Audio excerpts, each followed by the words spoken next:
Today I'm going to show you exactly what to do once you found a winning Facebook ads. Because for most brands, true winning ads don't come around that often. So when you do find something that's working, you've really got to squeeze every bit of juice out of that lemon. So what we're going to do is going to walk through some of our winning ads, and I'll show you how we iterated on them to maximize the performance of those overall concepts. Starting off with my third favorite change to make, and that is getting ads reshot by different creators. We all resonate with different types of people. So simply taking that winning message, that winning script, and getting it reshot by another creator in your audience, but of a different demographic, of a different age, different gender, different ethnicity, can completely change who that resonates with and therefore who it is delivered to, and can unlock scale for your business. Now, you may not have such a broad audience that you can target people from different ages and genders, but what you will have is different personas inside of your audience. For example, with the Perfect Gene, we are talking to predominantly guys middle-aged to older age. But inside of that audience, we've got big guys, we've got small guys, we've got construction workers, we've got office like 9-to-5ers. Like, there's so many different personas that we can telegraph to in the visuals at the start of our ads, and completely change who the ad is delivered to if we have something that is working, i.e. like a script or a message. And let me show you an example of this in action with this ad that we made for 1440. This is the original winning ad, which I think I may have shared on the channel before. I did not know the news media were trying to divide us until my husband finally convinced me to read 1440 instead. When I tell you, I was completely hooked. This is his secret hack 2.5 million other Americans use to get their news, and it's always free. It's called 1440, and it's this daily digest that covers news in an unbiased way. He got me to sign up to it. Also, it's amazing. I've literally stopped watching regular TV channel news because it felt like it always had an agenda. It has no bias, no catches, and it's a 5-minute read. I'm literally up to date so quickly on the news now, it saves so much time. So now you know his secret. Go sign up for 1440 and see what all the hype's about. You guys need to sign up for this. It's totally free, and you can unsubscribe at any point if you don't like it. Okay.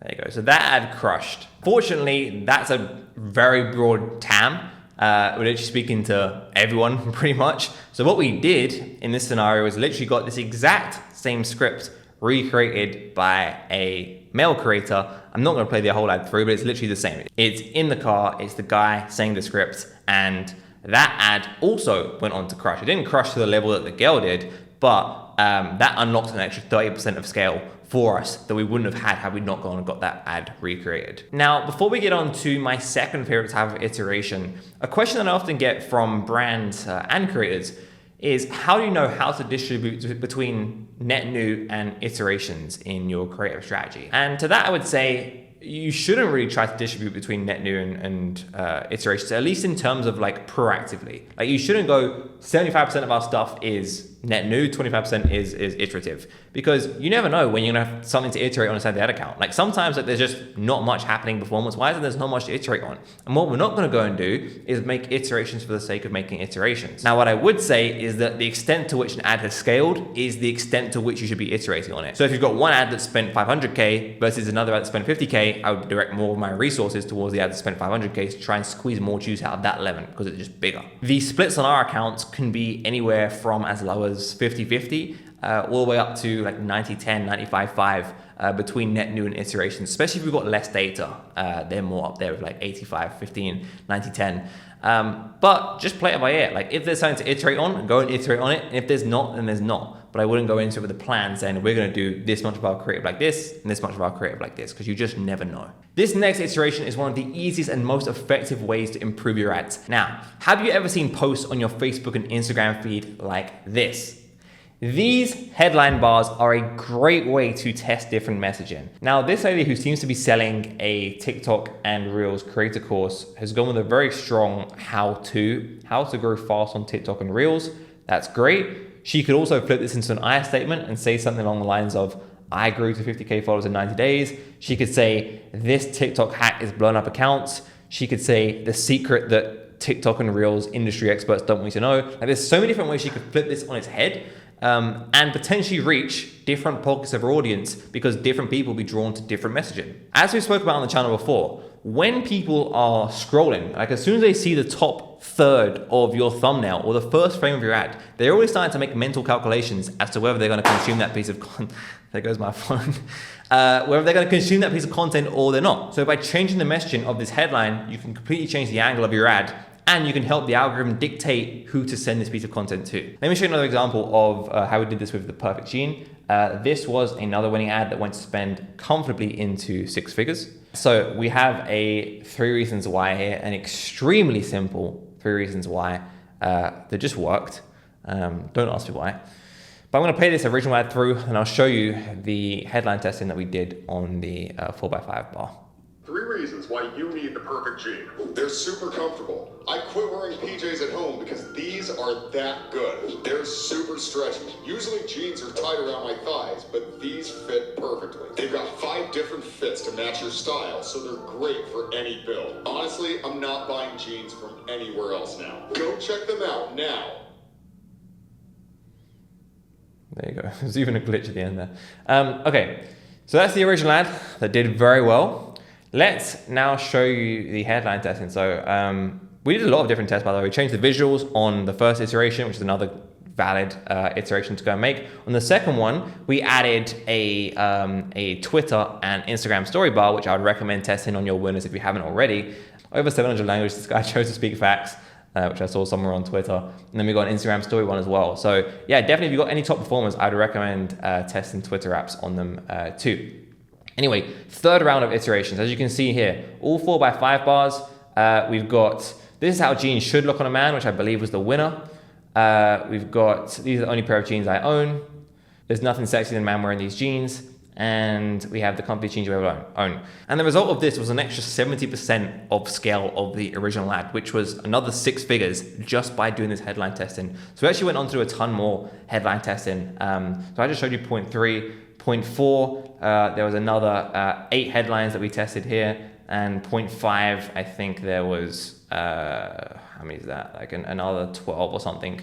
So if you have a winner, and especially if you've got copy that's worked, or headlines that have worked from statics, just plaster them at the top of your top performing ads, and can have a big impact on the performance, a surprisingly big impact for what seems like a relatively small change. So adding 4x5 headline bars is one of my favorite changes to make. Now, before we go into my favorite change to make, I'm gonna show you guys our entire playbook, like all the iterations that we make on ads at Adcrate. And as you can see, there are almost unlimited changes that you can make to an ad once it's performing. So you obviously don't make these in every single ad, but I more so look at this as like a playbook. And then when you have a top performer, you kind of work out, okay, what are the plays we want to run on this ad? Do we want to change the hook and have a different text or visual? Do we want to change the voiceover? Do we want to get a different creator to record it? Do we want to repurpose it across different formats? If it's a video, can we think about turning it into a static or a GIF or a carousel, which is another one of my favorites. I just didn't make this list.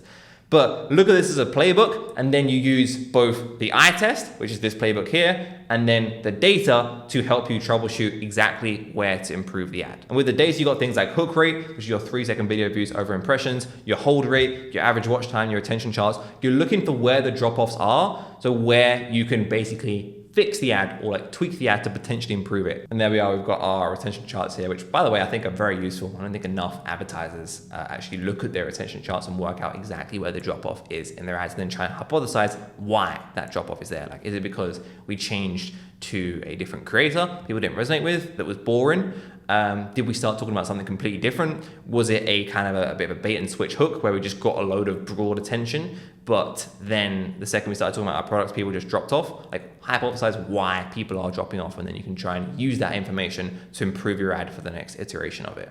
Now, for my favorite iteration to make on an ad, and I cannot tell you how many times we've run this play at Adcrate and it has turned into not just a winning ad, but like a evergreen winning ad that's gone and swallowed the whole account. Like, multiple occasions this has happened now. And that is taking single creator concepts and turning them into mashups. And the reason that I love doing these is it kind of ties back to the point that we were making earlier about showing different people in different demographics. You can very quickly convey social proof and convey different types of people in your audience enjoying your product.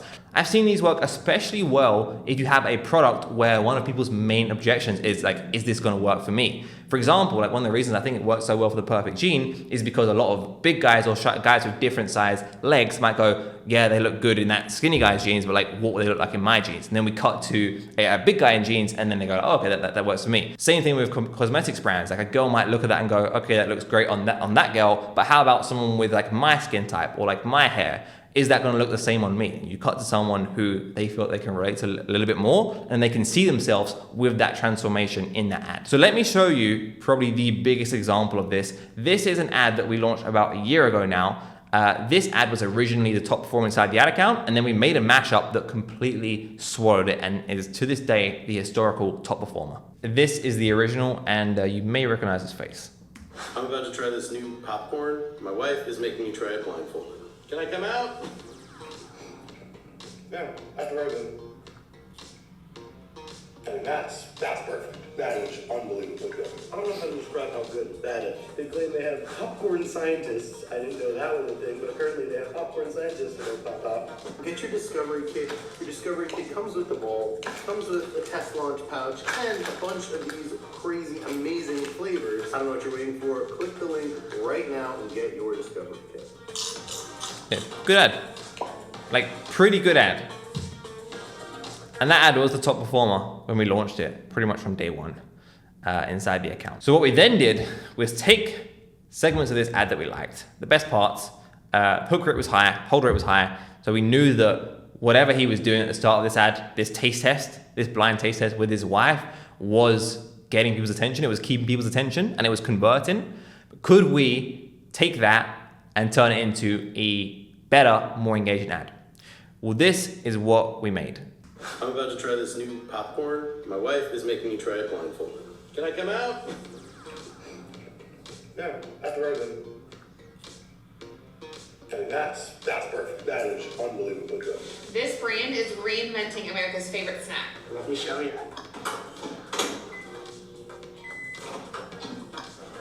Ooh, that smells delicious. It's better than movie popcorn, which is weird to say because I love movie popcorn. And it's better than this other popcorn, which is my favorite bad popcorn. Thanks to their popcorn scientists, and yes, that's really a thing, all their kernels pop evenly. Get your discovery kit. Your discovery kit comes with the bowl, comes with a test launch pouch, and a bunch of these crazy, amazing flavors. I don't know what you're waiting for. Click the link right now and get your discovery kit. There you go. Right there is your historical top performer. Absolutely swallowed the original ad, and one of my favorite ads that we made for Opopop. And all we did was we took that segment from the start of the video, the segment that was working from the original ad, added some other creative clips in there, and then tied it back to the original creative at the end with the CTA. And that is a play that we've run multiple times for multiple different brands, and it has had a similar effect and gone on to become an ad that has done very, very well. Now, taking an ad and trying to improve that specific ad is great, but it is just one part of the iteration process. The other part is actually looking at the ad and taking those learnings and applying them to net new concepts that you produce. That's why next week's video on this channel is going to be focused on exactly that. So make sure you're subscribed, hit the bell so you do not miss that video, and check out some of the other content we made on this channel because we make weekly videos about AI and advertising. And if you are a regular here, let me know what you think of my new setup down in the comments below, because I cannot wait to make you guys more videos like this from this setup throughout the course of this year. So thank you for watching, and I will see you in the next one.